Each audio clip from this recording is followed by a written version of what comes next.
Hello दोस्तों, आप सबका स्वागत है आप के यूट्यूब चैनल स्टॉक मार्केट बाज़ार में। जैसे कि हेडलाइन आप देख रहे हैं कि ज़ोमैटो मार्केट में उसका आईपीओ लाना चाहती है आने वाले कुछ दिनों में। और करीब 8,250 करोड़ ज़ोमैटो इस आईपीओ के थ्रू मार्केट से उठाना चाहती है। ठीक है, तो इसमें कुछ इसके टॉप शेयर होल्डर भी है जो अपना स्टेक सेल करना चाहते हैं। ठीक है। स्पेशली देखा जाए तो जो ईद कोविड पैंडेमिक के टाइम पे जो ऑनलाइन डिलीवरी है वो काफ़ी ज़्यादा बढ़ चुकी है। तो शायद इसी का फ़ायदा लेकर ज़ोमैटो इस आईपीओ को लाना चाहती है और ज़्यादा से ज़्यादा फंड मार्केट से उठाना चाहती है।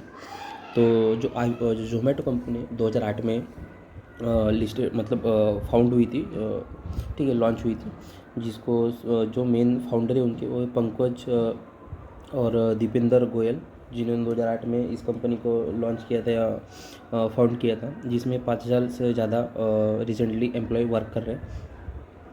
और देखा जाए तो जो फरवरी थी उसमें 250 बिलियन का कंपनी ने राइज़ किया था। 250 सॉरी मिलियन कंपनी ने फंड राइज़ किया था कुछ इन्वेस्टर से। और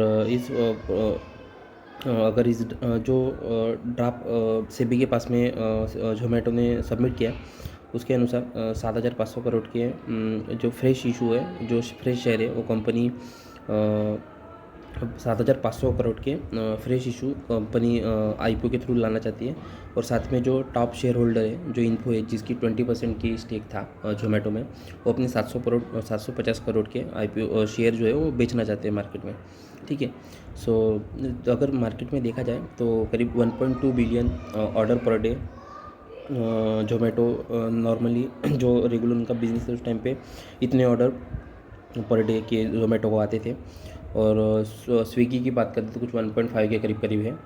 सो अगर इंडिया में देखते हैं, अगर ज़ोमैटो को देखते हैं तो नॉर्मली 3 से 4 कॉम्पिटिटर है, जैसे कि फूड पांडा है, जस्ट ईट है, बर्फ है, तो ये स्पेशली इसके कॉम्पिटिटर है। अगर स्वाट एनालिसिस की बात करते हैं ज़ोमैटो की, तो जो ज़ोमैटो है उसको mainly focus on the food and restaurant. जो ज़ोमैटो नॉर्मली फूड और रेस्टोरेंट पे फोकस करती है। और ग्लोबली 25 से ज़्यादा कंट्री में इसका प्रेजेंस है। एसेट की बात करें तो इस तरह के बिजनेस में नॉर्मल ज़्यादा एसेट नहीं लगती, क्योंकि ये थर्ड पर्सन है।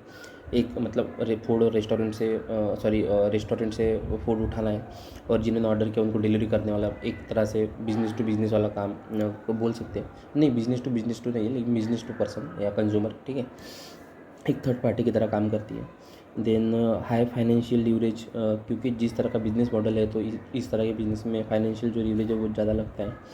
Aggressive and inventory marketing strategy, अगर आप जैसे कि स्ट्रैटेजी देखते हैं ज़ोमैटो की, तो बहुत ही लाजवाब स्ट्रैटेजी है। आप जिस भी रेस्टोरेंट में जाएंगे जहाँ से ये डिलीवरी एक्सेप्ट करते हैं, तो उस डिलीवरी में नंबर्स ऑफ जगह पे उनके स्टिकर लगे रहते हैं, काउंटर पे स्टिकर लगे रहते हैं, यहाँ तक कि आप जहाँ पे टेबल पे बैठे हो टेबल पे स्टिकर लगे रहेंगे, या आप किसी बस स्टॉप पे खड़े हो, किसी मेट्रो सिटी में हो, तो ज़ोमैटो का वहाँ पे भी आपको स्टिकर लगे होते हैं। मतलब एक तरह से काफ़ी ज़बरदस्त मार्केट स्ट्रैटेजी, और ये खुद का बिज़नेस को प्रमोट करते हैं। और एडवर्टाइजमेंट की तो बात ही लाजवाब है। भले ही 5 या 6 सेकंड की इनकी, या 10 सेकंड की, या ज़्यादा से ज़्यादा 30 सेकंड की एडवर्टाइजमेंट रहती है, लेकिन लाजवाब एडवर्टाइजमेंट रहती है। अगर आप कोई ऑनलाइन पेमेंट भी करते हो, तो आपको अगर कुछ कूपन मिलते तो कूपन में भी ज़ोमैटो इनके डिस्काउंट के कूपन रहते हैं। तो काफ़ी ज़बरदस्त बिज़नेस स्ट्रैटेजी है, और का अच्छा खासा बिज़नेस है, और बहुत बढ़िया बिज़नेस मॉडल है, और खुद को कंटिन्यू डेवलप करना चाहती है। एक बात हमेशा ध्यान में रखनी चाहिए कि जो बिज़नेस खुद को कंटिन्यू डेवलप कर रहा है, उस तरह के बिज़नेस में इन्वेस्टमेंट करना कभी भी लॉस का नहीं रहता है। और स्पेशली ज़ोमैटो जैसी कंपनी, जो एक बहुत ही सक्सेसफुल स्टार्टअप है, और सभी इंडियन जो इन्वेस्टर है उनकी नज़र ज़ोमैटो पे लगी हुई है कि कभी इसका आईपीओ आता है। रिसेंटली अभी इसका आईपीओ आ सकता है आने वाले कुछ दिनों में, क्योंकि फाइल हायरिंग के लिए सेबी के पास उन्होंने सबमिट की है। सो देखते हैं। अपॉर्चुनिटी की बात करते हैं तो अपॉर्चुनिटी इसी तरह की है कि बिज़नेस अभी मतलब जैसे जैसे नॉर्मली जो ज़्यादा एज के लोग हैं वो फूड को ऑर्डर नहीं करते, लेकिन जो यंग है या आने वाले टाइम में जो यंग है, नई पीढ़ी है, वो ऑनलाइन फूड डिलीवरी की तरफ ज़्यादा खुद का फोकस रहेगा उनका। सो आने वाले टाइम में हम इस तरह के बिज़नेस को डेवलप होते हुए देखेंगे। डिक्रीजिंग ग्राफ नहीं तो इंक्रीजिंग ग्राफ देखने को मिलेगा इसमें। और आने वाले टाइम में कंटिन्यू इस तरह के जो ग्रोथ है वो ग्रोथ बनी रहेगी कंपनी में, ऐसा मुझे तो भी लगता है। और 1.2 बिलियन अगर पर डे ऑर्डर आते तो आने वाले कुछ सालों में ये 2.4 या 2% से भी 2 बिलियन से भी ज़्यादा होते हुए हमें दिखने को मिल सकते हैं। देन नंबर्स ऑफ यूज़र तो कंटिन्यू बढ़ते रहेंगे। अगर ये कंटिन्यू डेवलपमेंट अगर करते हैं इनके टेक्नोलॉजी में, मतलब कुछ नया और लाते हैं डिस्काउंट या फिर कुछ नई और टेक्निक लाते हैं, तो शायद आने वाले मतलब फूड के साथ में और कुछ भी और ये इंट्रोड्यूस करेंगे उसके बिज़नेस में, या खुद का कुछ डिशेस वगैरह, तो शायद इनको और ज़्यादा बिजनेस में ग्रोथ मिल सकती है।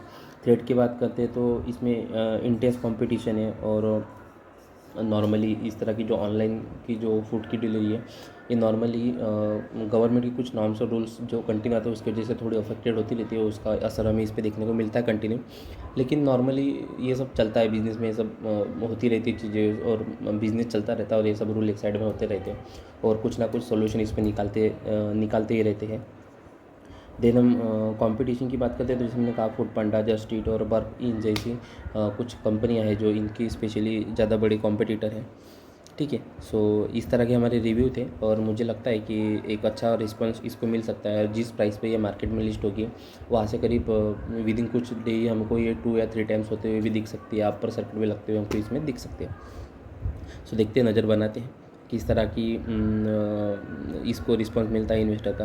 और बड़े बड़े इन्वेस्टर तो शायद इसकी राह देख रहे थे, और स्पेशली हम भी जो छोटे इन्वेस्टर है, रिटेल इन्वेस्टर है, इस तरह के आईपीओ की राह देखते रहते हैं। So thank you for watching this video. अगर वीडियो को लाइक नहीं किया तो वीडियो को लाइक करें, चैनल को सब्सक्राइब करें, और शेयर मार्केट से रिलेटेड और भी कुछ वीडियो हम लाते रहते हैं, सो वो भी आप देखते रहें। Thank you.